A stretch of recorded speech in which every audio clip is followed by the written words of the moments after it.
Hola, ¿qué tal? Bueno, comunidad universitaria, estamos de nueva cuenta en su programa Diálogos, Conocimiento al Día. Mi nombre es Antonio Mercado y me acompañan pues mis compañeros, la doctora en Trabajo Social, Ana María Costapech, y el doctor Luis Carlos Quiñones Hernández.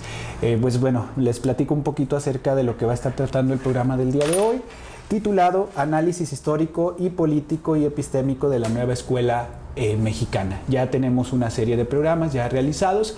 Hoy toca ver desde esta perspectiva este nuevo modelo educativo que se estará implementando en estos años, ¿no? Bueno, les presento a los que hoy me acompañan en el programa. Se encuentra conmigo la doctora en Trabajo Social y Políticas Comparadas de Bienestar Social por la Universidad Autónoma de Nuevo León, la doctora Ana María Costapech, que es maestra de tiempo completo de la Universidad Pedagógica de Durango y que quiero reconocer en esta parte que ha sido la autora intelectual de este programa y que pues ha dado mucho aporte en lo que hemos dado de resultados con esto. Y también me acompaña pues un gran amigo y compañero y aparte pues mi asesor de tesis de maestría, el doctor Luis Carlos Quiñones Hernández, al que le agradezco mucho su participación y que hoy funge como el director del Instituto de Investigaciones Históricas de la Universidad Juárez del Estado de Durango, así como también pertenece al Sistema Nacional de Investigadores.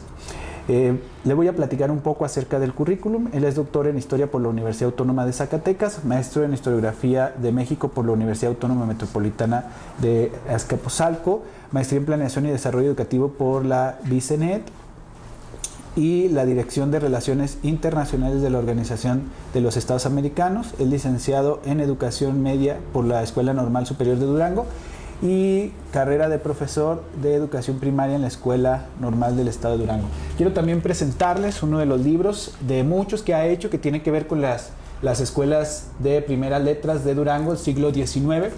Y pues bueno, tiene la historia de la normal, así como algunos otros libros que ha publicado y que lo pueden encontrar directamente en internet para que puedan consultar sus obras, muy interesantes, sobre todo en el análisis crítico que ha hecho y que siempre ha contado esta parte de la historia desde los de abajo, ¿no? Es algo de lo que siempre me ha llamado la atención cuando analizas la Escuela de los Anales. Él siempre ha sido uno de los que a través de Marc Bloch y de Luz Febre, pues este aporte que dan las personas que no tienen voz ni voto dentro del proceso histórico, ¿no? Él siempre ha contado esa parte y desde esa visión estaría viendo esta postura también del modelo educativo, en donde, pues bueno, creo que vamos a tener tres ejes principales de análisis. ¿Cuáles van a ser esos tres ejes principales de análisis de este programa, este nuevo programa? El primero es hablar sobre los aspectos de la dignificación de la educación, ¿sí? Desde la parte de la democracia como ente principal, de la autonomía curricular, de la dignificación del maestro, desde la dignificación de las instituciones. La segunda etapa es el sujeto histórico y las instituciones históricas como parte de este modelo educativo. Y por último, una parte interesante que tiene que ver con la propuesta trascendental del modelo, que tiene que ver con los 7 ejes articuladores del sistema educativo. Entonces, desde esa visión estaremos viendo este programa. La dinámica es la siguiente, se los explico a los panelistas. Son 7 minutos para cada uno de ustedes puedan externar sobre estos 3 ejes de análisis del programa. Posteriormente estaré dando 2 minutos para la réplica de algunos comentarios, algunas conclusiones o algo que les pudo haber faltado.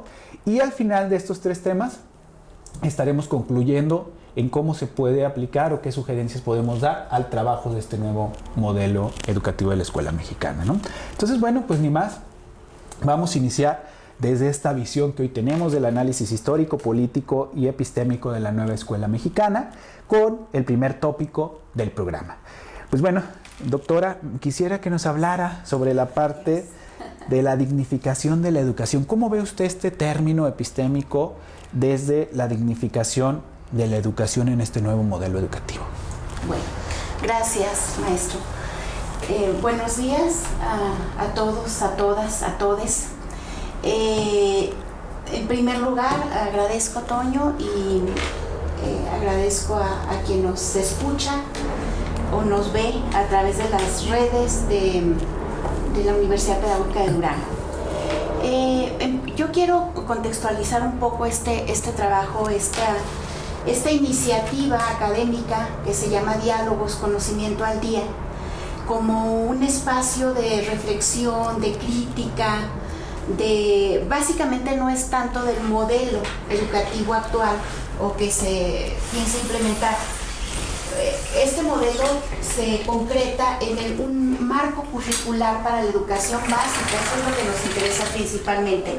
Este marco curricular para la educación básica 2022, que actualmente está en su fase de pilotaje, ¿sí? La idea entonces es dialogar, ¿cómo se llama el programa? Dialogar, porque entendemos que nuestro principal auditorio son nuestros estudiantes de educación inicial o de posgrado. Entonces, bueno, regresando un poco con la pregunta, quiero situar entonces en primer lugar que el marco curricular es parte de esta reforma importante que se da por llamar Nueva Escuela Mexicana, ¿sí? Deriva de ahí, toma sus fundamentos de esto que es la Nueva Escuela Mexicana. Bueno, básicamente yo lo que he estado revisando y leyendo tiene que ver entonces con este nuevo marco curricular para la educación básica, que plantea una transformación muy importante y radical en cuanto a diversos temas. Uno de ellos es el pedagógico, otro es el laboral, el administrativo, el legal incluso, ¿sí? Pero este documento plantea cambios radicales en cuanto a la manera principalmente de entender algunas cosas importantes, como son los procesos de enseñanza y aprendizaje, como son el asunto del saber y del conocimiento. Hay una cosa que se plantea muy claramente aquí, y es que la educación como un asunto político, ¿sí? Eso se deja clarísimo. Y efectivamente la educación como un asunto político, también como un asunto que tiene que ver básicamente con la ideología, ¿sí?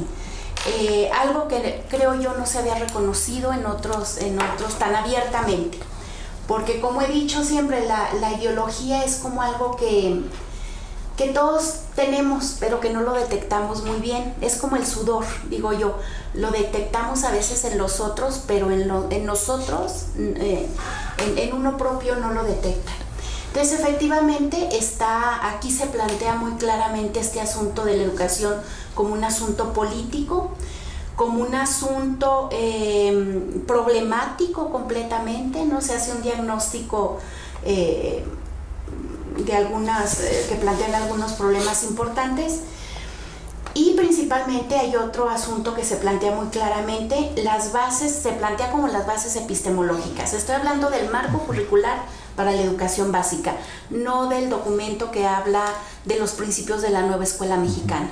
O sea, concretamente lo que va para educación básica y lo que se propone o se está proponiendo para que los maestros realicen, ¿sí? Aunque no es muy claro efectivamente, porque tengo la impresión, o mi lectura es la siguiente, con esta idea de profesionalizar al docente, ¿sí? De darle mayor margen de autonomía, se está planteando que sea él o que sean ellos y ellas los que reflexionen y discutan sobre la forma y la manera en que, y sobre todo los contenidos importantes que se trabajen en educación básica. Entonces hay un margen, no es un plan totalmente, un marco totalmente prescriptivo, ¿no?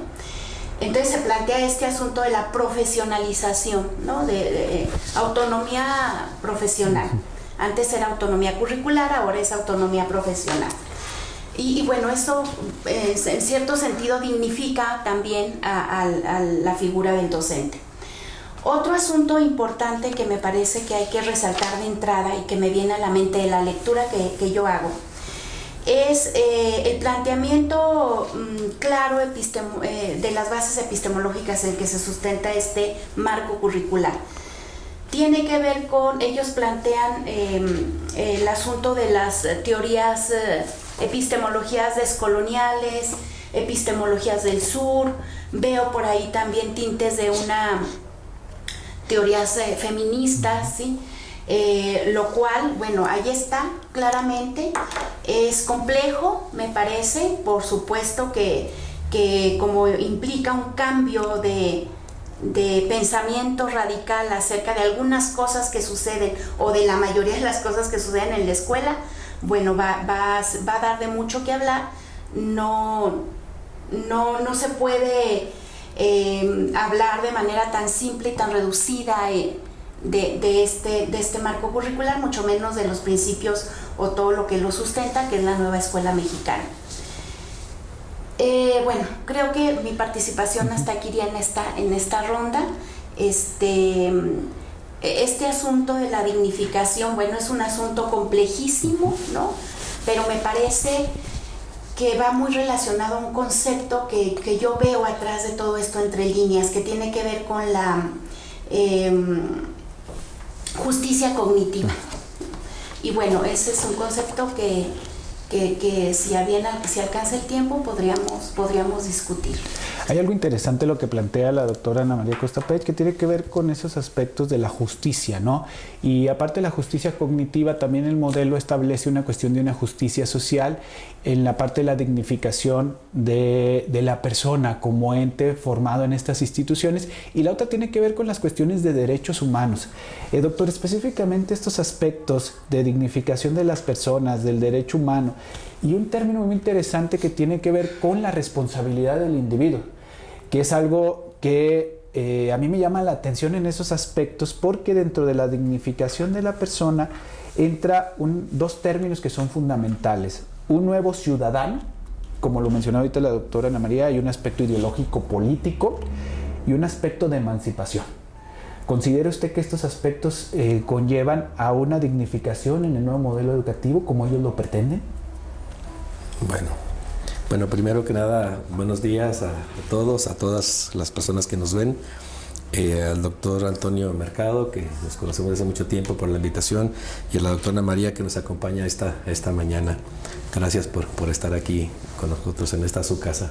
Gracias. Bueno, pues de entrada, después de agradecerles que nos inviten a participar, me gustaría iniciar con el asunto de la dignificación del maestro, del profesorado, que a partir de lo que plantea, digamos, la visión de la nueva escuela mexicana y su plan de estudios para la educación básica, tendríamos que remontarnos un poco a los orígenes de la función docente. Hay como muchos mitos y verdades, desde luego, como en todas las cosas, respecto a la función del profesorado. El profesorado de educación básica, que más o menos como lo conocemos, tiene sus asientos a principios del siglo XIX. Digamos que la escuela mexicana, ahora sí que desde esa época, es muy parecida a lo que tenemos ahora. Partió del principio de formar profesores en las nacientes escuelas normales, con la perspectiva de tener, como el Estado demandaba entonces, una suerte de principios de homologación de los contenidos que más o menos en el país se requerían para formar a los nuevos, digamos, alumnos de la educación básica, sin lograrlo del todo, porque pues bueno, acuérdense que sabemos que hay muchos Méxicos, en el sentido de que estas particiones del país de tipo geográfico y de tipo cultural, pues nos hacen que tengamos, digamos, identidades muy definidas en ciertos lugares. A los profesores pues se les hacía notar eso, o sea, ellos mismos formados en ciertos lugares tenían diferencias particulares con maestros de otras partes. No es lo mismo formar o educar a los profesores y a los alumnos en Durango que en Oaxaca, ¿no? O que en el Valle de México, o que en el norte, más del norte mexicano. Pero los cimientos, digamos, de esta escuela se dan allí. Hay la necesidad de profesionalizar la labor docente, y con ella, independientemente de que no lo prescribe así, estas primeras escuelas normales, de dignificar el papel del profesorado, sí era de formarlo para darle, digamos, un estatus de profesional que tuviera las herramientas, digamos, de orden pedagógico, emocional, para poder enseñar, digamos, lo que de alguna manera los programas de estudio le exigían. Entonces, la labor del maestro, desde la formación en las escuelas normales, ya bien entrado el siglo XIX, las escuelas normales empiezan a tener, aunque ya había escuelas normales lancasterianas desde pues, ¿qué les digo?, de los primeros años del 19, han tenido como esa función, ¿no?, de otorgarle una serie de, ahora sí que para usar el término que se usó hace rato, de prescripciones de orden teórico metodológico que tenían que, digamos, poner en marcha a la hora de trabajar sus saberes. Esto no significa que esa pretendida homologación que se da también ya a finales del 19, recordemos los congresos higiénicos pedagógicos del 900 y tanto, y al final, el último tercio del siglo XIX, donde sí hay en esos congresos una necesidad de replantearse qué es lo que estaba ocurriendo con la educación mexicana. Y en esos congresos ya entran las nociones de fisiología, de educación cívica, de educación para la inclusión educativa de la gente que tenía algún problema de cognición o un problema físico, y desde luego ahora sí que también la posibilidad de homologar en lo básico, lo sustantivo, los currículums de educación básica, tomando en cuenta que años después, al principio del siglo XX, con el nacimiento de la SEP en 1922, hay la posibilidad de, digamos, de tener una educación nacional mucho más en forma. Pero dignificar al profesor, ¿por qué? Bueno, pues yo no estoy tan de acuerdo en que el profesor no haya tenido una dignidad reconocida. ¿Quién dice que los maestros no han tenido dignidad? ¿Quién dice que los maestros no son o no han sido siempre un soporte estructural de las sociedades y las comunidades donde trabajaron? ¿Quién dice que los maestros no han sido luchadores sociales? ¿Quién dice que los maestros no han tenido el reconocimiento social en esas comunidades donde han luchado? ¿Quién dice que los maestros son subprofesionales? El hecho mismo de que las escuelas normales, hasta la gran reforma de la educación normal que se da, me parece que con Miguel de la Madrid, que convierte a las normales en instituciones de educación superior, pues no eran, se supone que eran como técnicos, al menos así estaban como reputados, pero eso no les demeritaba en nada. La formación de los profesores hasta antes de 1980 y tantos, 82, 84, no me acuerdo ahora, pues, era tan buena como la de ahora o tan mala como la de ahora. Los profesores le hacían frente básicamente al reto de educar desde la perspectiva de lo que había básicamente en las comunidades, de lo que el Estado le daba para trabajar. Voy a contar mi experiencia particular, así en un minuto, de lo que a mí me sucedió cuando fui profesor de educación primaria. Yo egresé en 1978 de la escuela normal y era profesor de educación primaria. Y lo primero que veo cuando llego a la comunidad donde iba a trabajar, veo una escuela pajiza, con un techo casi caído, con una cancha de piso de tierra, de terrazo, una casa del maestro sin ventanas y sin puertas, y unas bancas miserables, una escuela miserable realmente. Entonces, cuando llego yo ahí, lo primero que pensé era, me regreso a mi casa. ¿Cómo voy a trabajar yo allí? ¿En qué condiciones? Y sin embargo no lo hice, me quedé a trabajar ahí prácticamente más de medio año hasta que me cambiaron por alguna razón X. Pero luego me hizo pensar, si son estas escuelas, digamos, fundadas por el Estado en cualquiera de las particiones de los poderes, porque había escuelas municipales, escuelas estatales, escuelas patrióticas, las que quieran, que hubieran ahora, pues, y que no las mantenía, sino nada más las prohijaba y estaban ahí, y la comunidad se encargaba de darles el mantenimiento o de tener los elementos básicos para que estas funcionaran. Uno decía, bueno, pues no es indigno trabajar aquí, al contrario, llegabas, te instalabas, hacías lo propio para mejorar el entorno y seguías trabajando en esas condiciones precarias. Si eso es indigno para alguien, entonces me parece que tendríamos que volver la mirada hacia otro lado. Eso no hablo solamente de mi caso, hablo de los maestros que ya estaban allí, los maestros que trabajaban antes que nosotros, los maestros que murieron en esas comunidades, que nacieron ahí, se formaron ahí, trabajaron ahí. Entonces, el Estado tiene una obligación. Mira, la educación pública en México es una potestad del Estado. El Estado tiene el monopolio de la educación, porque es el que organiza la política educativa. Es el que hace que la política educativa cobre sentido en la forma de hacer el hecho educativo posible. Y si la política educativa, con las leyes secundarias, que se supone que son las que le dan ahora vida y sustento al hacer, no están acompañadas de recursos, vamos destinados al fracaso. Y eso ha sido secular seculorum. Lo primero que me parece, pero que no es indigno del maestro, sino al contrario, históricamente hablando, es que el Estado le regateó sus salarios, pero se los regateó porque no había dinero. Particularmente los maestros rurales siempre enviaban cartas, toda la parte de de las quejas de los profesores que se dan de un género epistolar eran, oigan, páganme mi salario atrasado de un año, de medio año. Eso se exigían. Y no obstante, seguían ahí, seguían trabajando. Las escuelas subvencionadas, ahora sí que por las personas de esas localidades, pues les daban sustento a los profesores. Y antes pedían que hubiera profesores y ellos empezaban, digamos, a mantenerlos. Entonces, eso habla de la dignidad patriótica incluso que tuvo el magisterio de todas las épocas. Trabajaron gratis, trabajaron con muchas penurias, trabajaron con un plan de estudios que les daba el Estado y que con buena o mala disposición o con buena o mal tino, ellos modificaban de acuerdo a las circunstancias. Pues eso es una potestad del profesor en términos de la libertad que tiene. ¿Para qué cosa? Pues para cambiar el currículum. Es una libertad profesional del profesor que tiene desde antaño. Decir entonces que esa dignidad que tiene el profesor tiene que cambiarse ahora porque no existía antes, pues eso es falso. Entonces, cada época nos da el pulso del desarrollo de un país. Y particularmente ahora estamos con la nueva escuela mexicana, llamada Nueva Escuela Mexicana, asistiendo a una serie de revalorizaciones del profesorado, de sus procesos de formación, de las escuelas normales, de las universidades, de los planes y programas que nos permiten la oportunidad, por lo menos, de replantearnos que si lo que estamos haciendo ahora es lo correcto o necesitamos un nuevo cambio de políticas públicas como están dando ahora, pero desde la perspectiva de atender las demandas desde abajo. Tú dijiste una cosa que a mí me parece cara a mis principios. La Escuela de los Anales como historiador para mí es una escuela muy importante, y la Escuela Crítica de Frankfurt también, porque están viendo, desde los anales vemos a los grupos subalternos. Los grupos subalternos son los sin poder, los que no tienen voz, los que no dejaron una huella documental, los pobres, los marginados, los que no están allá sino acá, los que no han gozado de las preeminencias incluso del poder. Bueno, esos grupos subalternos ahora están hablando, pero extrañamente no están hablando solos.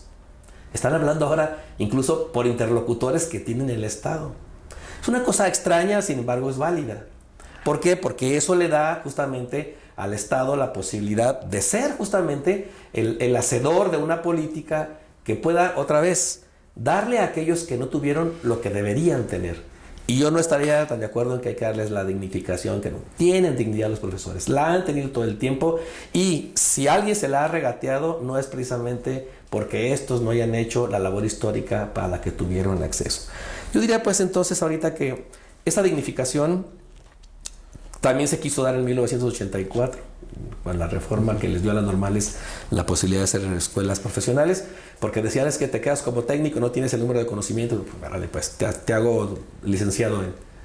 Pues sí, bueno, está bien, fue otro momento, digamos, de la historia, y ahí está, se ha analizado de muchas maneras y se llega un poco más o menos a las mismas conclusiones, pero con variantes, ahora sí que dialectales en términos epistemológicos diferentes, que tienen que ver con la formación, con la transformación de las escuelas normales. Que por cierto, mi crítica a esa política, para terminar, es que se hizo un decreto para decir que las escuelas normales fueran instituciones de educación superior, pero no se movió un dedo, se movió muy poco para dotarlas justamente de la infraestructura, primero de tipo administrativo, de tipo académico, pedagógico, para que fueran estas formas. Se las dejó solas y estas poquito a poquito fueron intentando como transformándose, adecuándose a...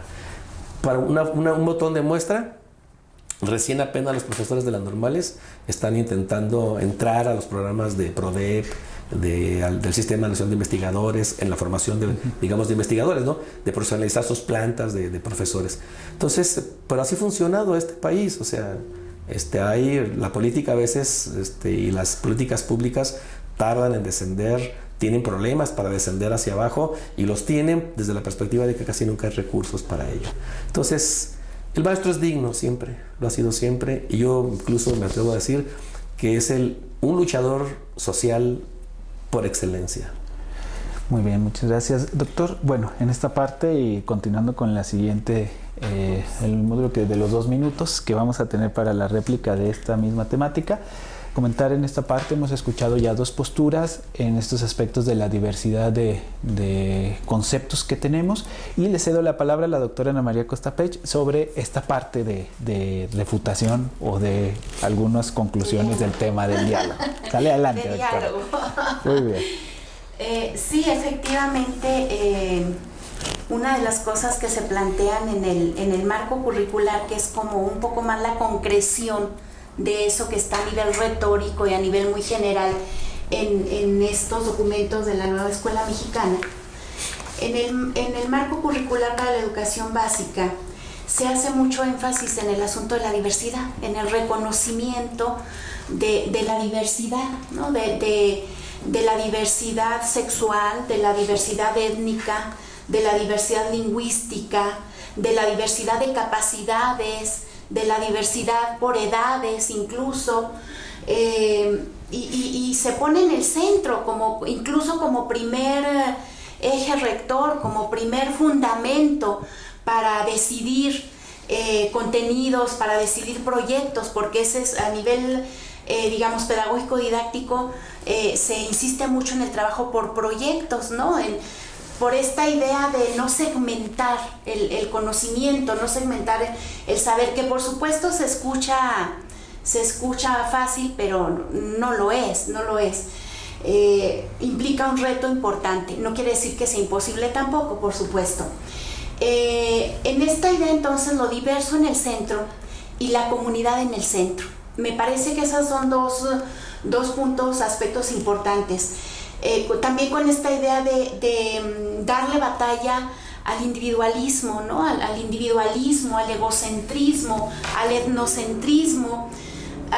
Finalmente hay una crítica importante y se puede leer de manera explícita y también de manera entre líneas al antropocentrismo que ha caracterizado la vida, el pensamiento, las prácticas sociales en general, no solamente de los profesores y las maestras. Este antropocentrismo, por supuesto, es nuestra herencia colonial, ¿no? De mínimo 500 años, que plantea jerarquías, plantea niveles, plantea desigualdades, no solamente entre culturas, hay culturas, plantea esta película que no es tan gran narrativa, hay culturas mejores que otras, hay individuos mejores que otros, hombres mejores que mujeres, por ejemplo, ¿no? Hay formas de pensar y formas de concebir el mundo y de concebirnos mejores que otras, entonces hay jerarquías, hay atrás de esta idea antropocéntrica, aparte otra idea importante es el hombre como superior a todas las demás especies y a todos los demás entes como la tierra, ¿no?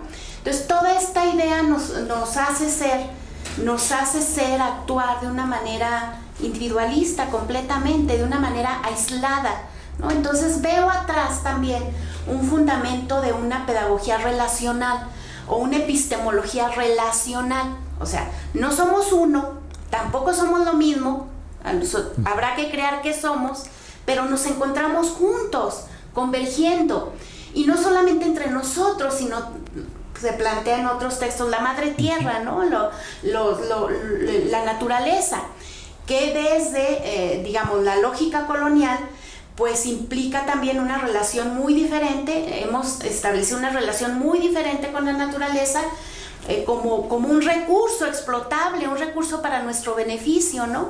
Y bueno, ya sabemos todas las consecuencias ambientales que esto ha provocado. Entonces, en este marco se plantea la idea de acabar, o no sé si acabar, pero al menos un intento por contrarrestar este control colonial, esta lógica y este episteme colonial, por así decirlo, este control que tiene que ver con el control económico muy específico, el control político, el control social y el control epistémico. Entonces yo diría que esto, con sus asegúnes y sus problemáticas y sus complejidades, se plantea como un trabajo ontopolítico, porque se pretende en la retórica y en el ideal, por supuesto, habría que ver, porque es cambiarnos totalmente las bases de los que estamos agarrados los profesores y las maestras, cambiar completamente estas bases a unas bases más, digamos, en términos relacionales, solidarias. También habrá que revisar este concepto de pedagogía de la solidaridad. Y relacionales, solidarias, un hombre que se plantea aquí muy bonito a nivel retórico, por supuesto, insisto, democrático, demodiverso, diría yo, demodiverso, hombre y mujer, por supuesto, cambiar esta lógica de pensar en términos muy dicotómicos, ¿no? En cuanto, por ejemplo, al género, hombre, mujer, dos cosas separadas, objeto, sujeto, sentimiento, razón, por ejemplo, emoción, razón, el hombre de la Ilustración, el hombre que nos vendieron y nos impusieron en este proceso colombino. Para ellos el hombre y la mujer mejor sería el hombre propietario, por supuesto, el que tiene bienes, ¿no? El que piensa razonablemente, el que decide libremente, ¿no? El que es único, un yo coherente, consistente, un varón, por supuesto. Entonces, esta lógica impuesta, imagínate, o sea, cuántos años, ¿no?, hemos vivido en esta gran narrativa, y todas nuestras prácticas personales, familiares, sociales, profesionales están mediadas por esta comprensión, por esta lógica, que finalmente se traduce en 5 lógicas más específicas. La disyunción, todo lo que pensamos es una cosa o lo otro, ¿no? En este ejemplo, hombre-mujer, ¿no? La separación, ¿no? La simplificación y la exclusión. Si no sigues estas reglas, estas normas, este modelo de ser hombre o mujer, te vas a los márgenes, a una subordinación, a una subalterización, ¿no? Finalmente, a la frontera, ¿no? a la exclusión, sin capacidad de decidir tus propios modos de representación, tus propios modos de saber, tus propios modos de conocer y de representar, ¿sí? Entonces, creo yo, más específicamente, maestro y maestra, docente y docenta, tendrían que, digamos, cuestionarse estas lógicas, cómo se traducen en nuestras prácticas concretas. Y te voy a decir un ejemplo muy, muy concreto. Cuando yo hago investigación cualitativa, básicamente, y observo lo que sucede en las escuelas, y había un anuncio en una escuela secundaria y decía, a propósito de la dignidad, y ya lo he comentado en otros lugares, profesor, decía un anuncio grandote en un letrero de una de las mejores escuelas de mayor estatus aquí en la pública, en la secundaria: profesor, ayúdanos a otorgarle dignidad al alumno marginado.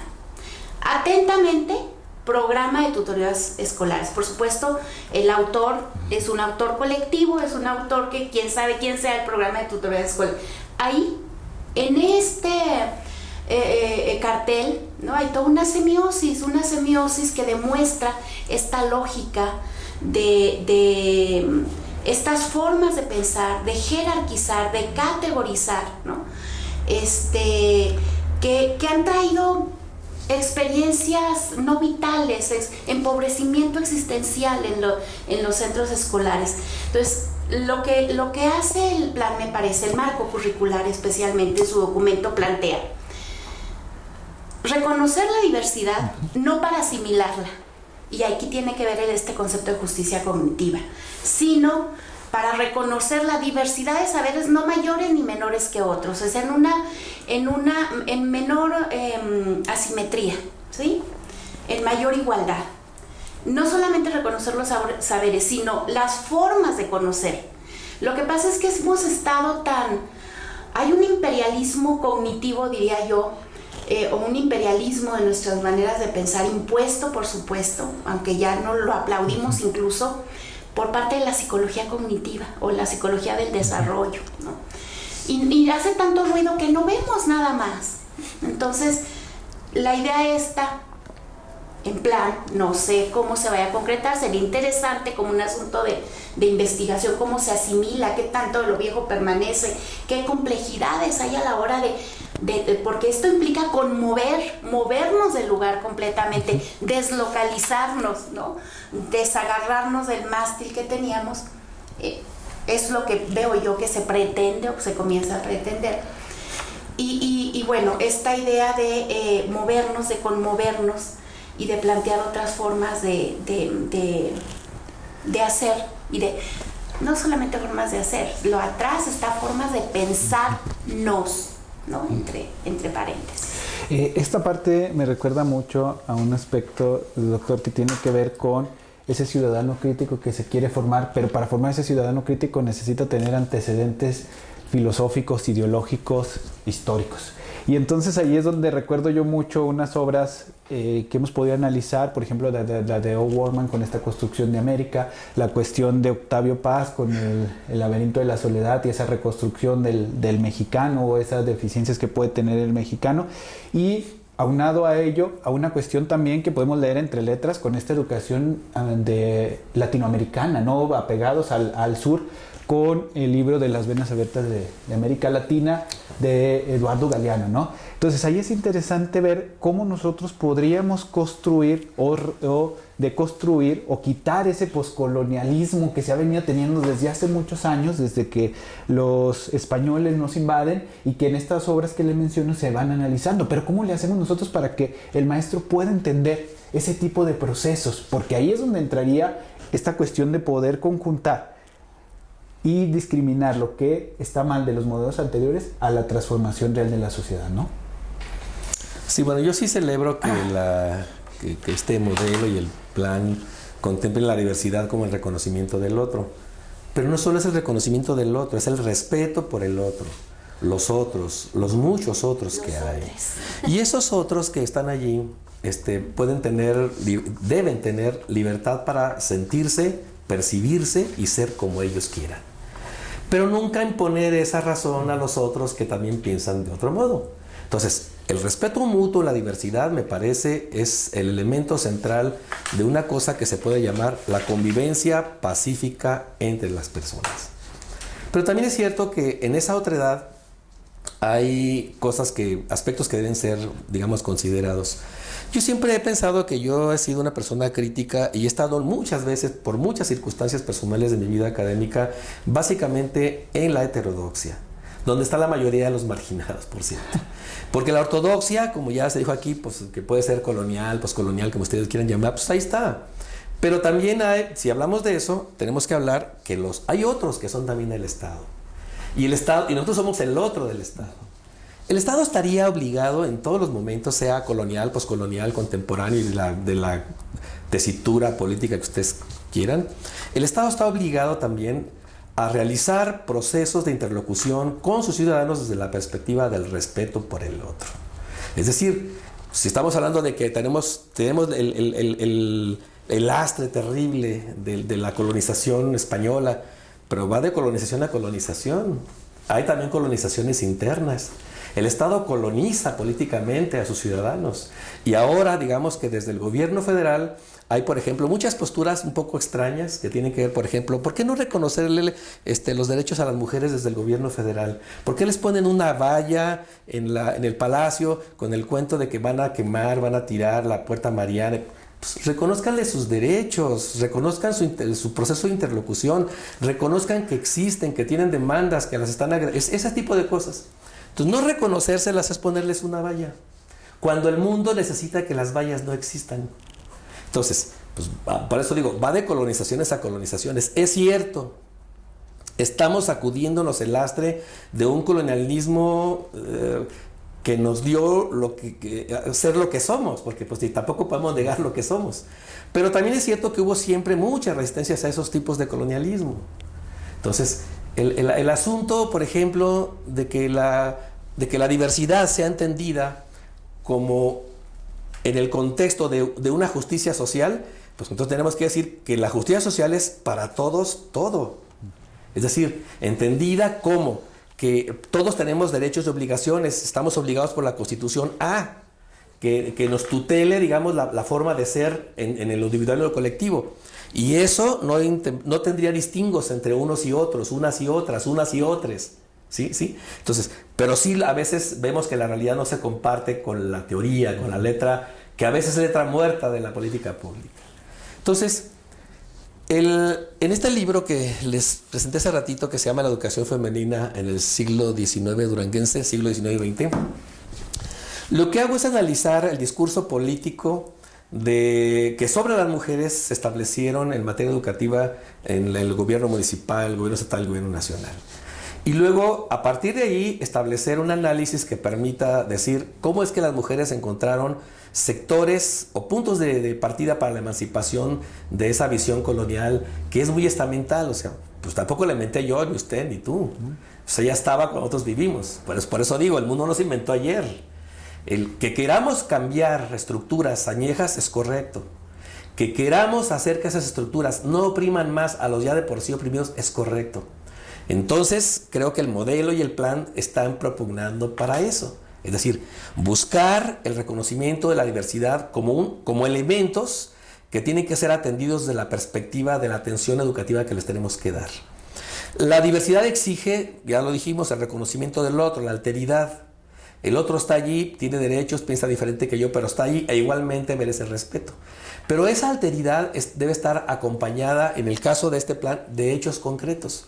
Ahorita sí, a lo mejor el modelo y el plan están, como ya se dijo aquí, en una suerte de discurso general que tiene que ser aterrizable por los que van a tener la tarea de trabajar en esa libertad curricular, profesional, como se le quiera llamar, autonomía profesional y curricular, pues van a tener que hacer acopio de un análisis de este documento, un análisis de su realidad, un análisis de un pasado, un análisis de los retos que le presenta su presente para poder hacer ahora sí que las adecuaciones curriculares que le permitan aterrizar en una formación de niños y niñas de la mejor manera posible, buscando lo que se dice acá, un perfil de egreso con A, con B y con C elementos.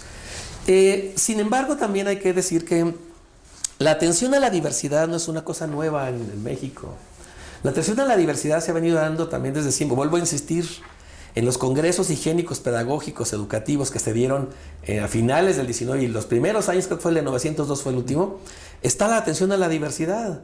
Ahí se dice, hay niños de distintos tamaños, de edades, con deficiencias visuales, con deficiencias cognitivas, hay niños que tienen deficiencias físicas, hay niños que tienen deficiencias mentales y tenemos que atenderlos a todos. Incluso la fisiología pedagógica se da con la aparición de médicos especialistas que iban a entrar o entraron en su momento para que en las escuelas hubiera una atención especializada para ese tipo de personas. ¿Qué es lo que pasó? El Congreso Higiénico Pedagógico 902 es una función es un elemento donde se reúnen muchos especialistas para poder, digamos, analizar el gran diagnóstico de la educación mexicana del siglo XIX. Y luego se dice, órale gobierno, ahí está lo que nosotros demandamos. ¿Qué hizo el gobierno? Pues déjame ver si lo puedo atender, porque eso requiere recursos. Y como siempre, el asunto de los recursos es un asunto que hace que se dilaten las iniciativas, hacen que tengan poco éxito en unos sectores y que tengan mucho en otros sectores. Recordemos, la diversidad, ahora estamos mucho más homologados en términos administrativos. Tenemos escuelas federales y escuelas estatales y muy escasamente escuelas municipales, aunque todavía tenemos escuelas en un estado como el nuestro, donde teníamos todavía que, seguramente en el último censo de población, teníamos, el anterior censo de población, todavía contábamos con que había cerca de 5,000 localidades en Durango que tienen menos de 100 habitantes. Entonces, hay escuelas de concentración que se pueden llamar multigrado, que se pueden llamar escuelas de concentración y que tienen solamente 2 docentes, ese tipo de cosas. Pues todavía esa realidad nos conmueve. Y nos conmueve porque cómo evitar, o cómo hacer más bien, que esa gente venga hacia acá.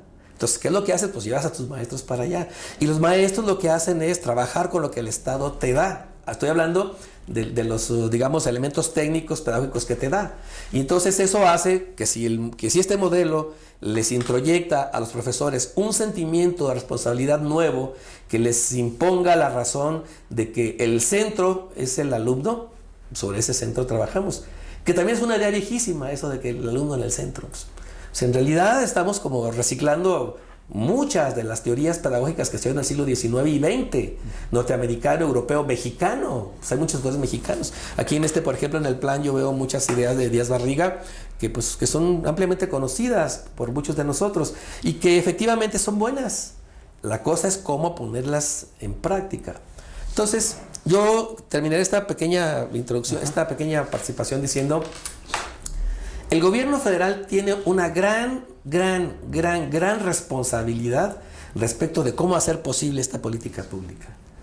Pero si no hay compatibilidad en lo que la cabeza visible del gobierno federal dice con lo que esto prescribe, entonces hay como una especie de pequeño divorcio que tenemos que ver cómo se concilia.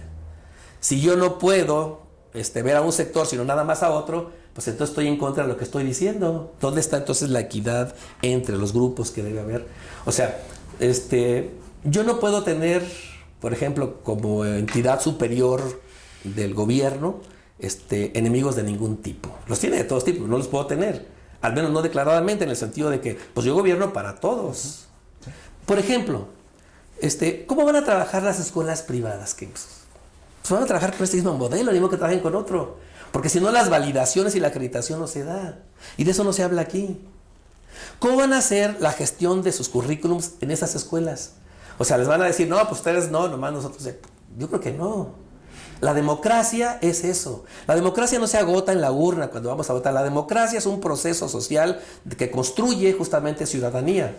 Y no la construye solo cuando cumples 18, la construye en la medida, como dice aquí el plan, desde la perspectiva de tu formación inicial, entendiendo por la educación primaria. Yo te digo que hay otros, que hay otras, que hay otros, que esos tienen derechos como tú, que los tienes que validar en la lógica de convivir socialmente con ellos. Y luego, reconoces tu pasado, reconoces tu presente, te perfilas a un futuro que queremos para todos y bueno, pues entonces vas construyendo eso que se llama ciudadanía, que es responsabilidad civil, que es responsabilidad personal y que es la responsabilidad de educarte en el contexto de lo que te da tu maestro y tu estado para que puedas ir, digamos, a construir algo para ti mismo en el futuro.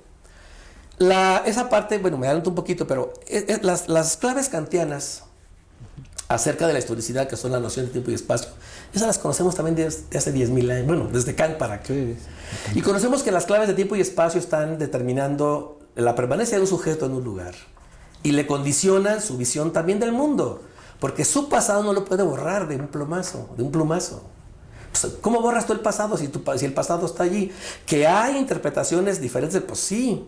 Pero el mismísimo Gramsci hablaba de los intelectuales orgánicos y decía, los intelectuales orgánicos han escrito una historia para justificar tal cosa, pero eso es secular, no se ha hecho siempre.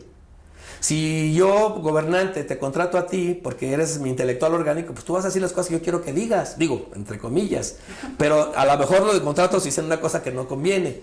Yo creo que entonces el pasado tiene interpretaciones y como historiador lo sé, interpretamos el pasado de un modo y no de otro.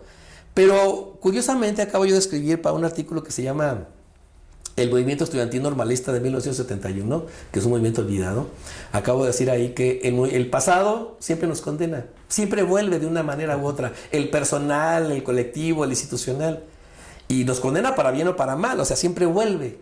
Y nos condena para bien o para mal porque luego descubre o desvela las claves de acceso a una nueva racionalidad presente, que significa cómo me acomodo yo a este pasado que me estaba incomodando o que me está validando. Bueno, pues cada quien y cada cual. Entonces, sí es necesaria que esta parte de la diversidad sea reconocida en toda plenitud. No hay, ahora sí que no debe haber una medida de tipo institucional o de tipo legal que coarte las libertades de los sujetos individuales y colectivos que son, otra vez, en la diversidad, los pueblos originarios, los grupos indígenas, los marginados, los desprotegidos, los pobres, los grupos feministas, los grupos que reclaman lo que quieras. Y digo reclaman porque ahora esa es un poco la idea. Vamos a hacernos sentir, quizá no con la vía del reclamo, pero sí con la vía de proponer que estoy aquí y que tenemos que ajustarnos a.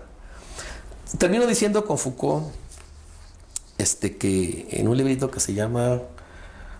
tiene que ver con el sujeto, ahorita se me va el nombre. Decía él que la normalidad democrática se construye cuando están las pulsiones y las tensiones bajas, o sea, que están equilibradas. Pulsiones de orden político, de orden social, de orden sensual, de orden pulsional, que quieras. Entonces deben estar como equilibradas. Para que las pulsiones estén equilibradas tenemos que respetar la diversidad, porque en ella, justamente, y solo en ella, hay la posibilidad de reconocer no solo que somos diversos, sino que como los otros de los otros, también tenemos derechos. Entonces, si yo estigmatizo a esos que no piensan como yo, pues entonces estoy negando que esos existen. Están ahí, bueno, pues vamos a ver qué hacemos con ellos, o sea, vamos a dialogar con ellos. Eso se llama diálogos. Entonces yo creo que es eso justamente. Si yo no dialogo con los otros, que incluso no piensan como yo, entonces tengo un problema. El reconocimiento de los otros es un reconocimiento sin cortapisas. Y esos otros que, repito, están allí desde como grupos, ¿cómo dijimos? No subordinados, eran subalternos, como dice Jacques Le Goff. Son justamente, ¿no?, susceptibles de acompañarme en el trabajo, en el desarrollo, en este caso de esta propuesta que no deja de ser interesante. Voy a pasar a la siguiente temática. Quiero nada más aclarar algunas cosas, y bueno, desde la lectura que yo hago de estos documentos y de lo que he vivido.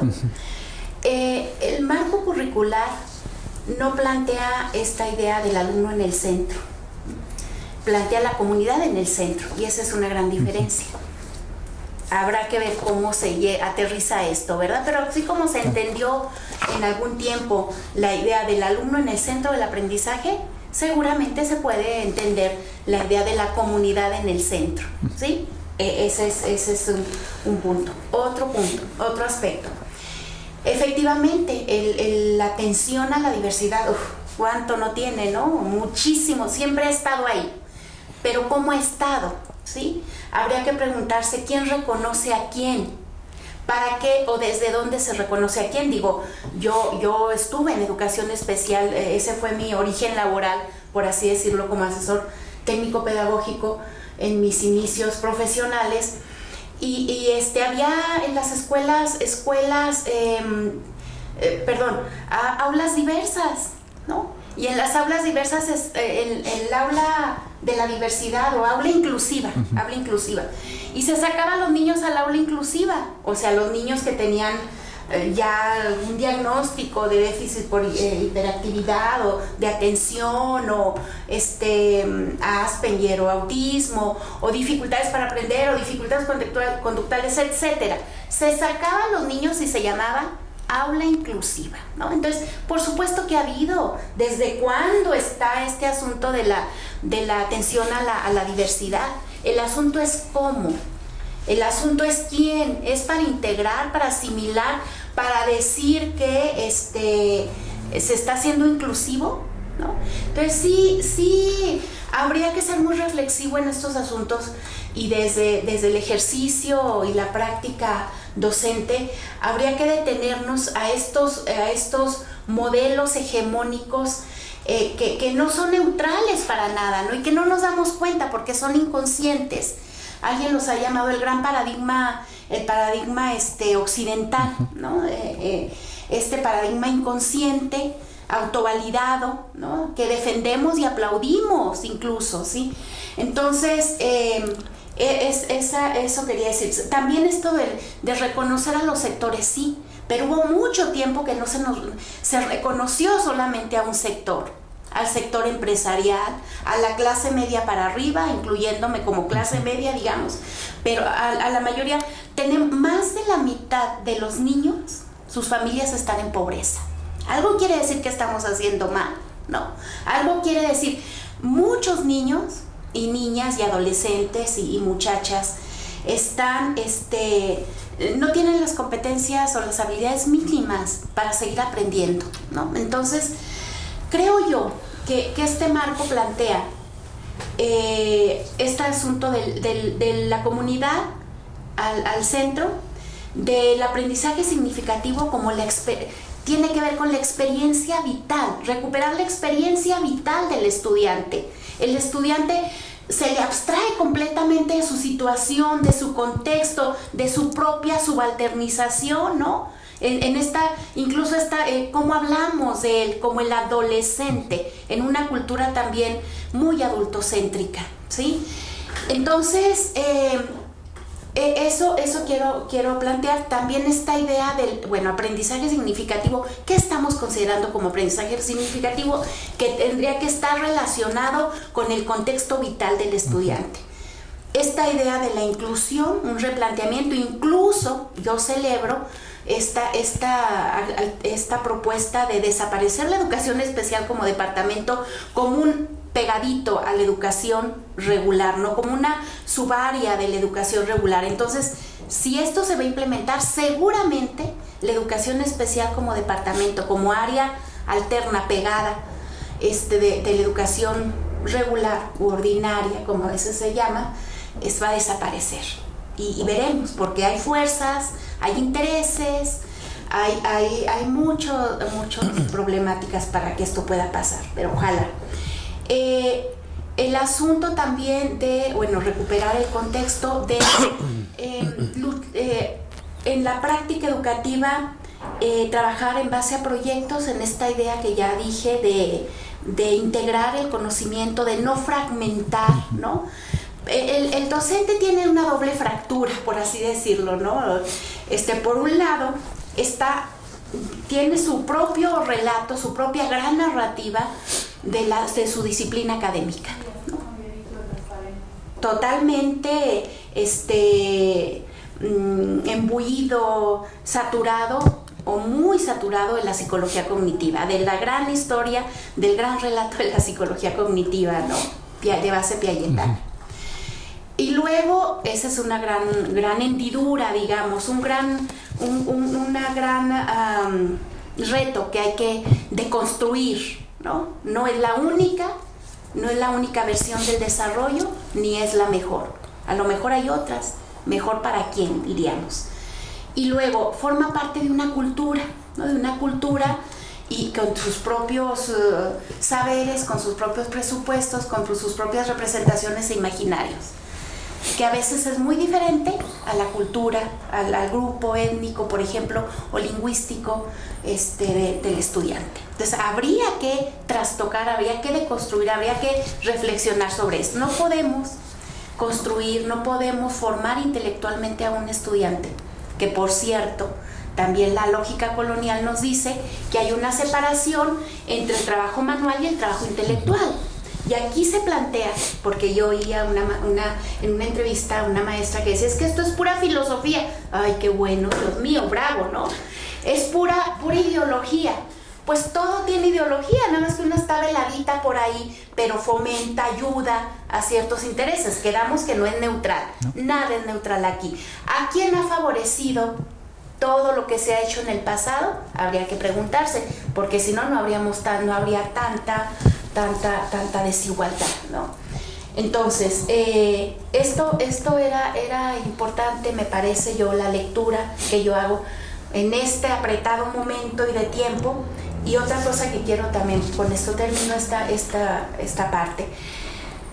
Esta lógica occidental que nos hemos tragado muy bien y que la hemos entendido muy bien, también tiene que ver con el tiempo y con la idea de progreso. El progreso como algo a alcanzar, ¿no? Y todos deberíamos ir hacia allá. Todos los países deberíamos ir hacia allá, porque es el mismo, ¿no? El mismo para todos. Y en un camino lineal, ¿no? Y esta idea también del tiempo lineal, ¿no? Un solo tiempo, o sea, el tiempo como lo concebimos digamos, en el norte, ¿no? Y como lo están planteando o como se puede concebir en otras culturas. La idea también de los sentidos, cómo también están colonizados, cómo predominamos, por ejemplo, el sentido de la vista sobre otros sentidos, ¿no? Sobre el sentido del tacto, del olfato, el oído. O sea, la vista es en la jerarquía, porque aquí en esta lógica occidental, imperial, todo tiene una jerarquía. Entonces, en la vista por sobre otros sentidos, ¿no? Lo individual por sobre lo colectivo, ¿no?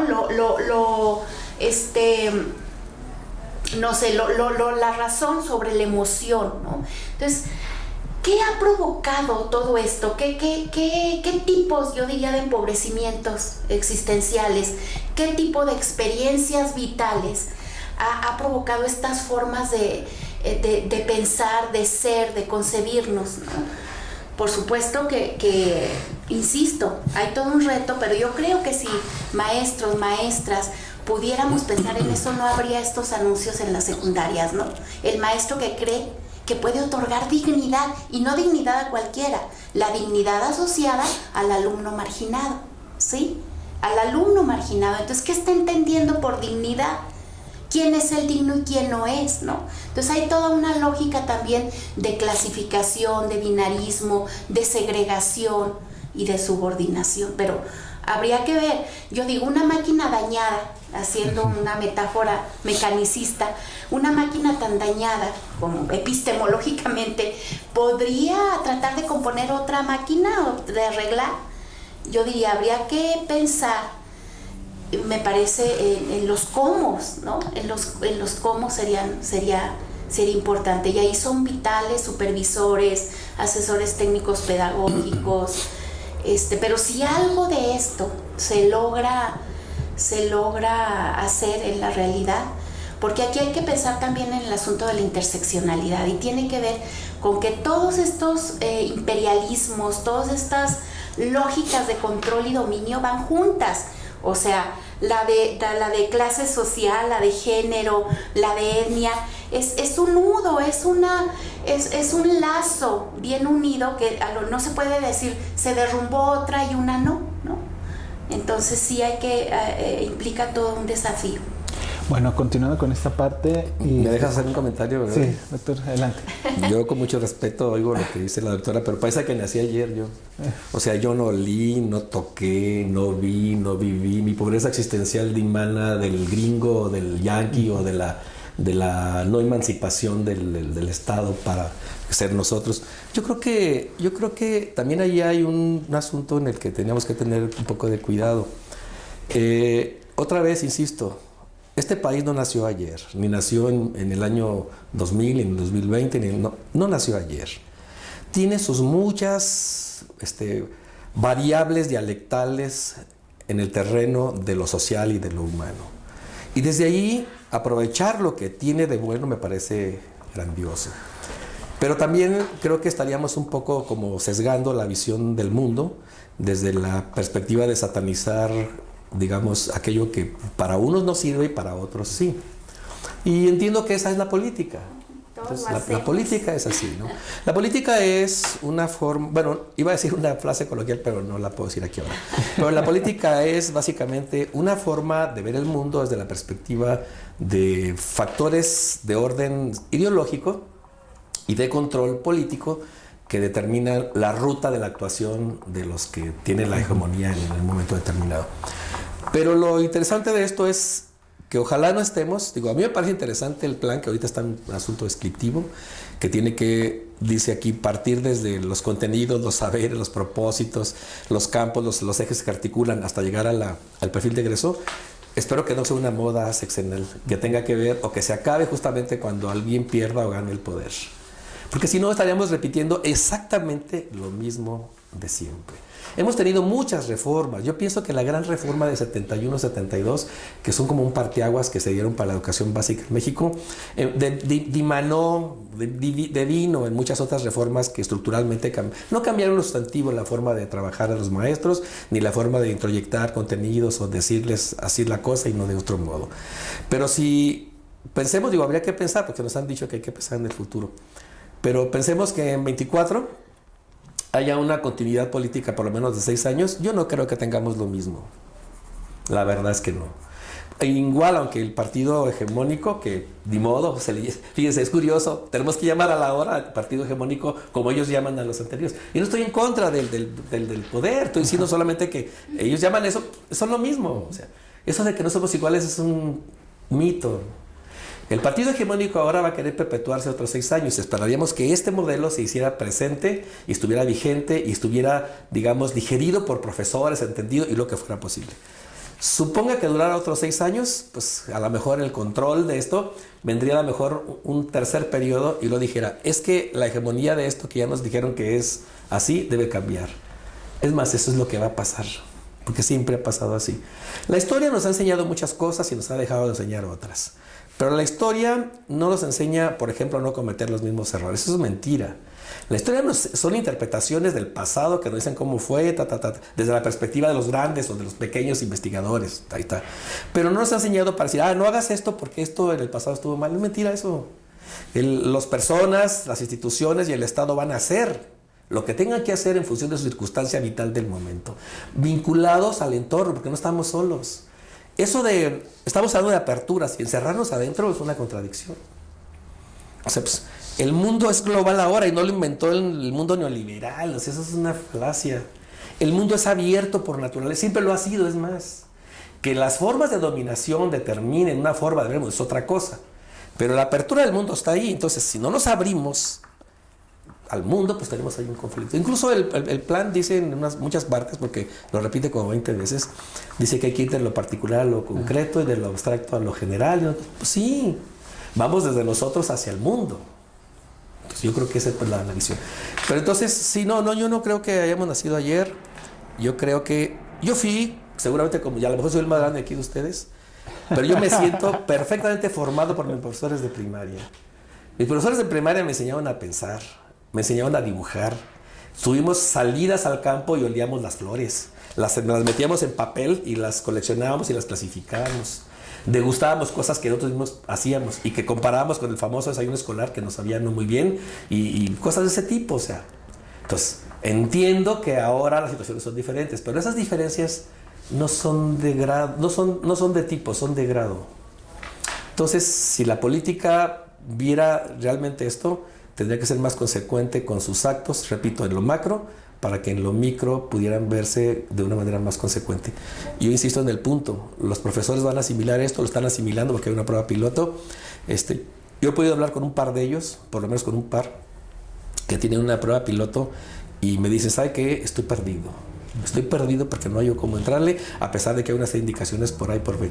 Entonces yo le digo, bueno, pues en tu consejo técnico puedes justamente decir las cosas por las que estás perdido y que, como dice aquí, el consejo, incluso lo anoté por ahí, el papel del consejo técnico es eso, o sea, dirimir una serie de conflictos que al interior de la escuela se dan, y si el profesorado no está entendiendo eso, pues entiéndanlo y dense puntos de coincidencia para que puedan ustedes atender. O sea, ningún plan es malo hasta que se lo pone en marcha y valoramos sus resultados, pero otra vez, la evaluación de esto que no se está haciendo en este momento, se va a hacer después, nos va a decir qué tan bueno, qué tan malo, qué tan efectivo, qué tan apuntado estaba dirigido a alguna cosa, ¿no? Y yo creo que eso está bien. Por lo demás, me parece que las apreciaciones que dio la doctora hace rato son interesantes porque denotan justamente no solo su conocimiento de causa, sino que aparte los tiene como una parte estructural de su pensamiento, de su intelectualidad, de su razón, que me parece que es interesante, que es lo que está diciendo el plan. Vamos a apuntarle a la razón, no a la parte instrumental, ¿no? Sino a ser sujetos críticos y pensantes. Recuerden cómo decían todos los programas del mundo que conocimos. Formar individuos críticos, razonables, que usen. Sí, bueno, pues que se haya hecho eso o no, pues es otra cosa, pero hemos perseguido como que esas ideales, ¿no? que están ahí. De todas maneras, yo insisto, pues es bienvenido a esto en la medida en que lo podamos conocer mejor. Bueno, para ahora sí, en esta parte, quiero comentar unos aspectos importantes. No es necesario. En realidad, pues sí tengo muchas cosas que decir, pero voy articulando estos procesos. Por ejemplo, hay algo interesante que planteaban y creo que es el reto del maestro, ¿no? Cómo trabajar, ahorita decía la doctora, los aspectos filosóficos, ¿no? Este plan es un aspecto más filosófico, más antropológico, histórico y social. Y entonces ahí es donde es el reto del maestro, porque ahorita platicaba sobre los aspectos kantianos, doctor, que hemos revisado mucho y que se analiza, y que tiene un término que aquí lo toman, que es el pensamiento crítico. Kant lo expresa en ese proceso mental que el ser humano tiene una historia, y que esa historia lo ha venido arrastrando desde que inicia esa cognición en el individuo y que lo ha venido manteniendo a lo largo de ese proceso. Y entonces ahí es donde entran estos términos filosóficos que hemos estado analizando aquí, en donde podemos tener algunas disonancias en el aspecto de comentar algunos términos, ¿no? Pero hay algo muy importante en estos aspectos cuando decía la doctora sobre las cuestiones de la máquina dañada, ¿no? Que Descartes lo plantea muy bien en el discurso del método cuando analizamos esa parte, en donde el individuo tiene que ser también igual un aspecto reflexivo, crítico de sus acciones y de poder dudar de todo lo que le están dando, que creo que es la parte trascendental de este programa, aunado a la parte globalizante que nos mencionaban, porque dentro del programa sitúa algo muy importante, el aprendizaje para el siglo XXI, ¿sí? O sea, ellos no pierden de vista esa globalización que Chomsky plantea, que lo plantea Bauman, y que todas esas modernidades, aunado a las tecnologías de la información y comunicación, vienen situadas en estos aspectos. Pero la parte elemental tiene que ver con los aspectos filosóficos, y el aspecto filosófico de todos los conceptos que plantean es el sujeto histórico. El sujeto histórico tiene que tener una conciencia histórica que lo lleve a poder afrontar en el centro de la comunidad esas carencias, identificar esas oportunidades, vincularse al sector productivo y también hacer proyectos que beneficien a su entorno, ¿sí? Entonces aquí tenemos metodologías de aprendizajes basado en problemas, aprendizaje basado en proyectos, aprendizajes basados a la comunidad. ¿Cómo podemos nosotros ver a ese sujeto histórico estableciendo una conciencia histórica en este nuevo modelo educativo, doctor? Me gustaría citar así, casi de memoria, el muy buen texto de Herbert Marcuse, El final de la utopía, que palabras más, palabras menos, señala que entre guerras o después de la Primera y Segunda Guerra Mundial, el mundo tuvo la posibilidad de ser feliz y no lo fue. El nacimiento de una nueva geopolítica y una nueva forma de entender las razones sociales y políticas del mundo siguió con la fragmentación entre los mundos conocidos, primero, segundo, tercer mundo, occidente, Pero la utopía es eso, que es lo que se plantea. Dice, seguir la utopía del desarrollo de la comunidad por la vía de la escuela es perfectamente factible. La teoría crítica, y particularmente con Marcuse y con de la crítica a la razón pura se llama, se me escapa el nombre ahorita de ese señor, que es un fundador junto con Marcuse de la escuela crítica. Estos cuates lo que han planteado es que la utopía es básicamente la noción de la esperanza, pero no es una esperanza vacía. Yo espero que el mundo cambie, ¿no? Pues no esperes que el mundo cambie, haz algo para que el mundo cambie. Entonces la utopía es una forma de hacer las cosas, es decir, ponerte una serie de ideales y objetivos y metas y entonces sí alcanzar la utopía y hacer que eso sea posible. Lo que te estás planteando me parece que es el fruto del trabajo individual y colectivo en el contexto de una comunidad, como ya se ha dicho aquí. La historicidad del sujeto es una forma, trascendente que la filosofía de la historia, que es la teoría de la historia, plantea como consustancial a los seres humanos en el terreno de saberse de sí en un lugar, en un espacio y en una circunstancia particular. Y sí, en este caso, reconociendo, los orígenes. Este reconocimiento de los orígenes tiene que ver, sí, con un análisis particular de las formas en las que ha devenido el desarrollo actual de México y sus sociedades, porque son muchas, y desde luego ver cómo entender desde esa perspectiva lo que somos. Naturalmente, si tú le preguntas a un niño triqui y le preguntas a un niño urbano de la Ciudad de México sobre su concepción del mundo y de ciertos aspectos, te van a decir cosas diferentes porque sus cosmovisiones son diferentes. Deberían ser quizá las mismas porque como niños educándose bajo currículums más o menos similares podrían tener, especificidades de pensamiento que hagan posible sacar la propia especificación del conocimiento, sin llegar a eso que llamamos el egocentrismo, la individualidad de los sujetos que luego sí prima a la hora de opinar. Pero justamente es eso, ¿no? La historia, como decíamos, genera la posibilidad de reconocimiento del pasado por la vía de reinterpretaciones válidas, que son seguramente interpretaciones plausibles. Pero son solo eso, nadie estuvo en el pasado para decir cómo fue realmente. Entonces no podemos dudar que la ciencia histórica es eso, una ciencia, y que lo que hacemos los historiadores es básicamente determinar por la vía de los medios disponibles, llámese las fuentes, y un proceso, intelectual y de crítica personal, pues dar una opinión. Este libro es una opinión, ese libro es una opinión acerca de lo que las escuelas de primeras letras en Durango eran. ¿Por qué? Pero las fuentes están ahí. Alguien puede consultar las mismas fuentes y llegar a conclusiones diferentes, que tiene que ver con cómo está formado actuado el sujeto, el oral, en el caso del historiador, cómo piensa el pasado, cómo piensa el futuro, cómo está en su presente y qué claves de acceso por la vía de la teoría de la historia, entiéndase, filosofía de la historia, está, digamos, alimentando su visión. Eso pasa con los niños. Los niños van a estar alimentados, me parece, desde la perspectiva, desde la comunidad o dentro de ella, de alimentar una visión personal. La visión maniquea de la historia la escribieron los vencedores o la escribieron los vencidos, eso es una visión maniquea.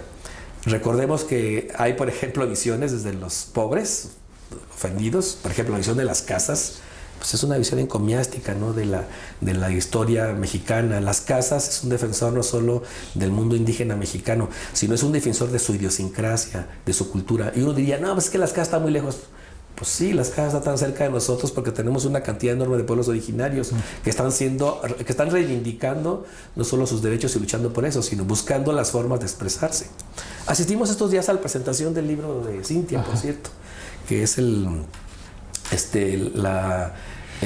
análisis sobre el título de tierras de los tepehuanes de 1700 y pico, donde ellos se han apoyado en esta investigación que ha hecho la doctora para poder decir, es que nos faltaba este punto de inflexión que no encontrábamos y que le encontró la doctora. Este documento que tenemos como título de tierras primordiales es apócrifo y necesitamos entonces buscar las razones para encontrar las claves de acceso a una justicia, digamos, expedita en el reconocimiento de nuestras tierras. Del gran polígono de varios millones de hectáreas de tierra que tenían, pues les quedó una miseria que está en el polígono de Santa María de Ocotán y sus anexas. Ahora ellos tienen la posibilidad de decir, vamos a reivindicando derechos, pero lo vamos a hacer por la vía del conocimiento que nos da un conocimiento que surge de la historia académica en este caso. Eso puede ocurrir con los niños. El niño puede estar en el centro de la comunidad, debe estar en el centro de la comunidad escolar y la comunidad social, y luego con su visión del mundo que dimana, ahora sí, del currículum que le estén planteando, yo puedo decir, ¿quién soy? ¿Qué estoy haciendo aquí? ¿Qué me planteo al estar aquí? ¿Cómo ayudo a mi comunidad desde donde estoy? ¿Y cómo empiezo a construir mis propios procesos de autogestión y aprendizaje?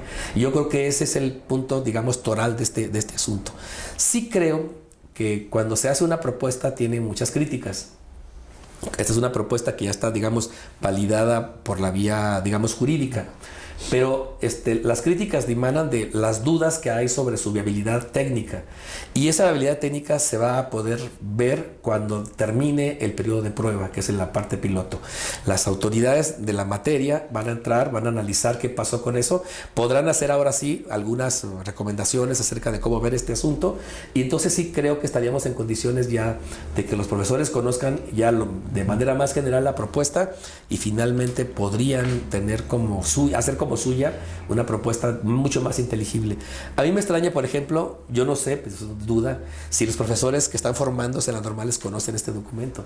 Deberían formarlo, estamos hablando del futuro. Entonces, que le den chance a un espacio curricular para decir, vamos a analizar esta propuesta en términos generales, vamos a ver qué dicen los nuevos normalistas, vamos a ver cómo lo interpretan, porque se van a enfrentar a eso los próximos años. Y yo creo que esa sería una variable de la piloto que de alguna manera están haciendo los profesores. Entonces, yo no descalifico la propuesta. Creo que hay elementos que son muy buenos. Creo que hay elementos que habría que plantear, digamos, a lo mejor de otro modo. Yo incluso voy a decir algo. Yo me encuentro en un grupo subalterno. El hecho de que yo sea académico aquí, pues, eso no me hace ni más feliz. Me encuentro en un grupo subalterno porque, vuelvo a insistir, yo he vivido siempre en la heterodoxia como crítico de muchas cosas. Y desde allí he escrito lo que he escrito y lo he planteado y he recibido aplausos, he recibido críticas y rechazos, como todo el mundo. Pero eso justamente se dirime en la medida en que sepa uno aceptar que puedes corregir el rumbo. Eso le va a pasar al niño. El niño debe aceptar que reconociendo el mundo como se lo da una nueva visión educativa y luego justamente a partir de su volición como persona, de su reconocimiento de su identidad, la que quieras, por el género, por la nueva tendencia de la percepción de los géneros, cualquiera que son válidas, entonces que él discrimine y diga, exactamente, ese soy yo, esa soy yo, y ese se impacta, está en esta comunidad, y de ahí me impacto hacia otro, o sea, impactamos a los sectores que están fuera para de alguna manera contribuir con ellos al desarrollo social. Yo creo que estamos viviendo una etapa nueva en la humanidad, el desarrollo de la humanidad. Estamos viendo cosas, digamos, interesantes en la forma de concebirnos, y lo más interesante es que estas nuevas formas abonan a que la inclusión como un elemento toral incluso de este plan, nos dice que esa inclusión tiene que ver no solo con los que no tienen, para no hablar de esta noción de dignidad que decían los maestros, sino de todos, porque la inclusión somos todos. Bueno, yo podría decir, por ejemplo, que el género somos somos todos. Los hombres, las mujeres, los hombres, los que se perciben de un modo, de otro, y de todas y todes, y todix, todos esos. Entonces, todos debemos vernos en esa lógica y en ese espejo.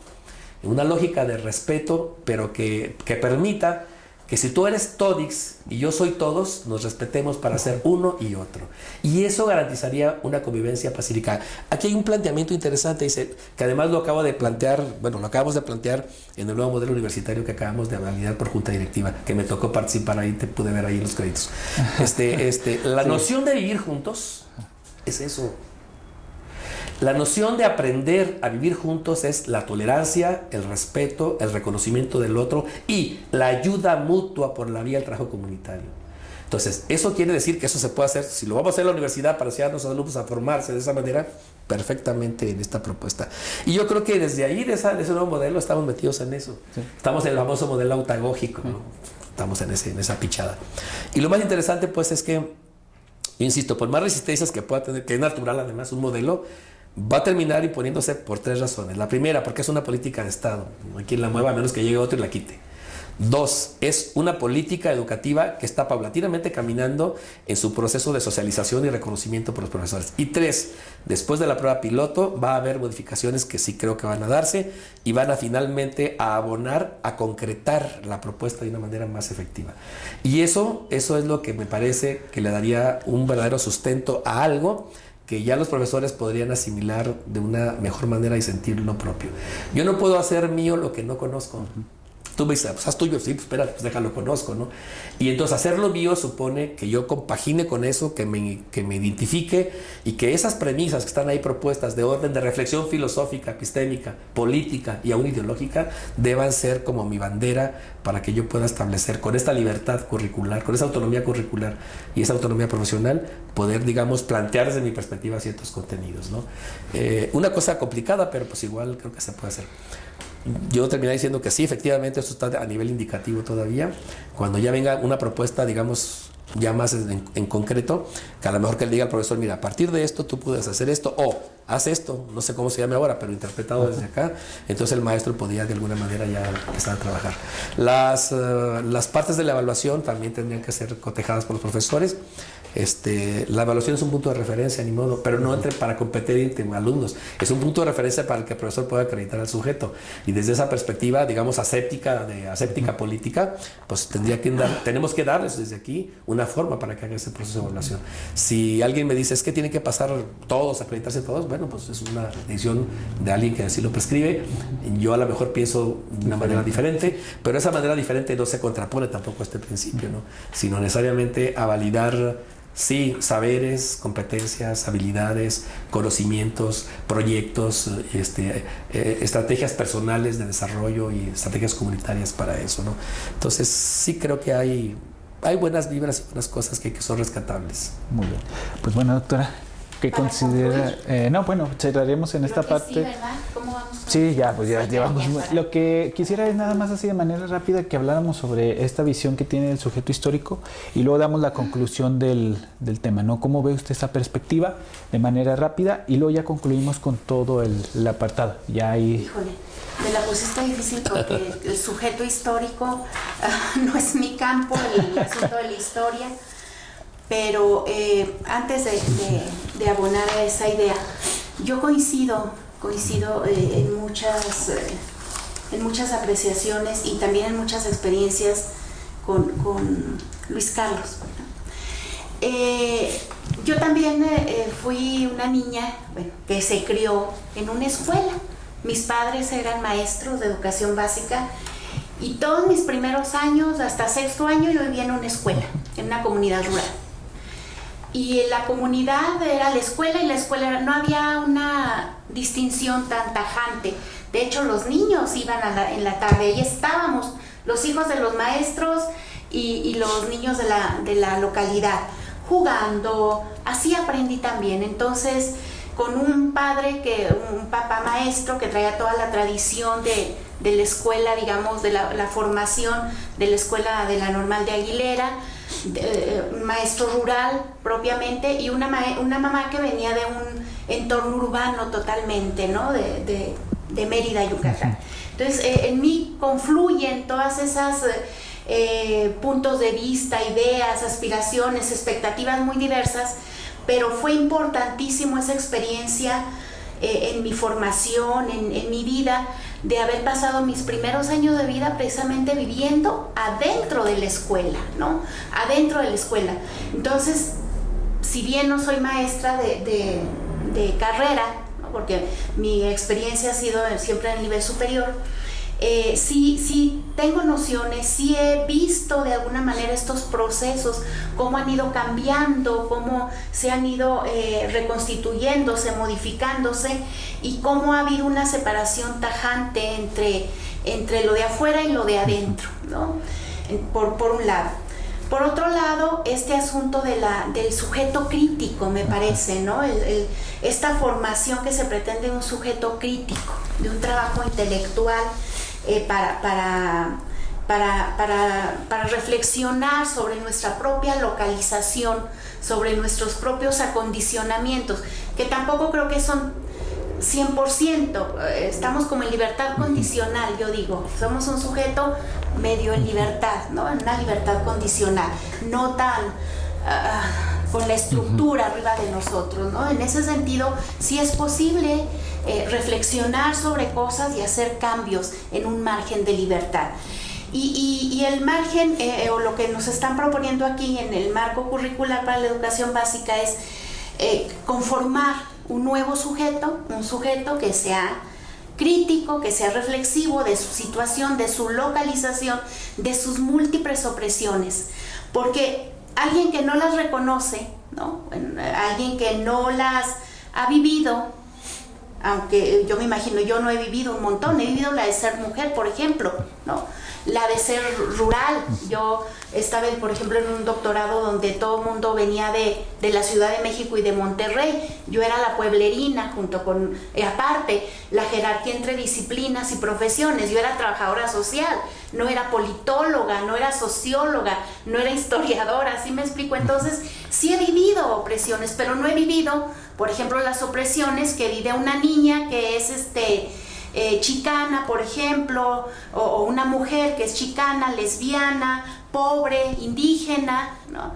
Entonces, desde mi lugar, desde mi posición, ¿cuáles opresiones? ¿Cómo hago conciencia de estas opresiones y cómo se han ido configurando estas opresiones para hacerme ser lo que soy, ¿no? Tampoco me voy a poner en un papel de estoy oprimida o soy oprimida, no, estoy siendo oprimida y resistiendo al mismo tiempo. Igual en lo de la discapacidad, ¿no? Ahora decimos sujetos con discapacidad, ¿no? En condición de discapacidad, y ese cambio de lenguaje, creo que yo creo que el cambio también en los profesores tiene que ver con el lenguaje, ¿no? O sea, cómo utilizamos nuevas categorías, diferentes categorías, como este asunto de decir, cómo se transitó, por ejemplo, desde el inválido, el minusválido, el discapacitado, cuando mi hermana dice, y mi esposo está en condición de discapacidad, tiene un problema importante, sin embargo, no le impide muchísimas, creo que está menos discapacitado que otras personas en muchos sentidos. Pero bueno, estos términos con los que nombramos a los otros, creo que sería un terreno fértil para trabajar desde la reflexión en las aulas y en la formación de los maestros. Y ahí las universidades pedagógicas, la normal, creo que aquí tendría que venir, ¿no? O sea, tendría que ser el semillero del cambio, ¿no? Para luego conjuntarse con otros procesos de formación ya en la práctica. ¿Cómo podemos entonces identificar estas múltiples opresiones para que nuestros niños, nuestros estudiantes, puedan también ser conscientes de estas múltiples opresiones, pero a la vez de las que ellos ejercen? Sí, porque no es también ay, estoy siendo oprimida, ¿no? O tengo un montón de opresiones y de desigualdades, inequidades, estereotipos, etcétera, sino que formo parte, soy parte del mismo sistema opresor en muchas prácticas y de muchas maneras. Entonces, esta idea de conformar un sujeto crítico, reflexivo, de hacer pausa, se da de manera lenta, por supuesto. No va a ser para nada ni fácil ni rápido. Es un proceso que se tiene que ir construyendo de manera lenta. Por supuesto, si hay cambios, si esto en pocos años tenemos otro modelo y otro marco curricular derivado de ese modelo, pues ahí sí vamos a estar transitando en un mar muy revuelto y más complicado todavía esto, ¿no? Yo esperaría que no, que se continúe, que se definan cosas, ¿no? Que sí se tenga claridad en que esto es pausado, es lento, no funciona en las lógicas rápidas, la lógica de la rapidez, la efectividad, la eficacia, ¿no? Sí. Estas grandes emblemas del desarrollo y el progreso actual, ¿no? Entonces tenemos que construir formas diferentes de ver al mundo, de percibir, de sentirlo, ¿no? Y de construirnos a sí mismos en conjunción, en interrelación con los otros. Pensar, número uno, que somos dependientes, o sea, que dependemos todos de todo, no solamente los humanos, sino de la Tierra, del universo, de otros entes que están ahí. Sí. Dale, pues muchas gracias, doctora, en ese aporte. Doctor, ya nada más para concluir en esta parte. Gracias. Sí, yo insisto en que el modelo tiene sus cosas, el modelo curricular tiene cosas buenas. Estos ejes que están planteándose son, digamos, correctos. Tienen que ser todavía analizados un rato. Sí creo yo que por lo menos esto va a seguir otros 6 años. Esto me queda claro. Pero justamente porque me queda claro eso, me parece que este modelo que surge de la política educativa mexicana debe ser consecuente con el Plan Nacional de Desarrollo, es decir, con lo que llamamos el sector sectorial, que es educación. Y ahí hay un divorcio extraño, otra vez. O sea, yo convengo con la maestra que dice que es un proceso lento. Esto se va a cocinar a fuego lento porque así lo requiere la reforma y lo requiere, desde luego, su puesta en práctica y su proceso de evaluación. Lo que hace el gobierno federal es, por ejemplo, lo contrario. Él utiliza la práctica fast track, o sea, de ahorita para mañana, para imponer leyes de cualquier materia. Entonces, si eso es así, ¿por qué no seamos un poco más consecuentes desde el Estado y decir, bueno, pues vamos a darle su tiempo a que maduren las cosas? Ahora, a las grandes decisiones también del gobierno, que desde luego nos afectan, y nos afectan a todos. Pero lo interesante es eso. Digo yo cosas muy interesantes. Yo también, como usted, creo que he sido sujeto de muchas opresiones, de muchos tipos. Fíjese, voy a contar la última que no debiera, pero la cuento. Yo me formé en la Escuela Normal del Estado y tengo 3 libros sobre la Escuela Normal del Estado, 4 sobre la historia de la Escuela Normal. Y siempre he dicho que es una escuela mixta, no es una escuela de mujeres. Es una farsa, es una falacia decir que es una escuela de mujeres. Pues bueno, cuando ya casi estaba yo por cumplir mi espacio de término de laboral, surgió el cambio de estafeta y hubo grupos de las fuerzas vivas e instituciones que decían, es que éntrelos, tiene que entrarle. Yo les dije, no, nunca ha sido mi propósito esto, la verdad es que no. Pero se dio la tarea a ellos de querer impulsar una candidatura, ahora sí que independiente de la del Estado, y me encontré con la sorpresa de algo que yo ya sabía que iba a... Me podría decir ahorita discriminado, ¿eh? Dijo la dama primera del Estado, que le dijo al gobernador, no puede ser un hombre, tiene que ser mujer. Y luego yo pensé, dije, pues le voy a ir a decir algo, voy a ir a Derechos Humanos primero y le voy a hacer una propuesta crítica de por qué estaría equivocada. ¿Para qué? Pues, si es la gran tradición que hay allá. Pero fui discriminado desde que era estudiante. O sea, este movimiento estudiantil de 71, que lo tuve que hacer con mucha asepsia, porque yo estaba en primero de secundaria cuando sucedió, era un proceso de discriminación de los varones. ¿Sí? Por eso los varones, de alguna manera, que fueron psicológicamente, emocionalmente los más afectados con una política de opresión que venía de 30 o 40 años atrás, desde 1916, se rebelaron en el 71 y fue la apoteosis ver a las niñas y a los niños marchar ahí por la calle. La normal, ¿cómo van a estar? Pues sí, salieron a la calle con pancartas, lo que nunca se había visto. Y el desenlace triste que tuvo, ¿verdad? Que fue la expulsión de 7 alumnos, 6 varones y una mujer. y que justamente cuando se da eso lo hacen a oscuras, consultar a nadie y violando prácticamente todos los derechos de réplica, de audiencia, lo que ustedes quieran. Entonces, pues uno puede decir, sí, pues yo me dice, pues sí lo hemos sido, y como dijo la doctora, seguramente a veces y por razones que pues alcanzan a nuestros comentarios de ahora, podríamos ser también opresores, ¿no? Al querer implantar una idea o conscientes, ¿no?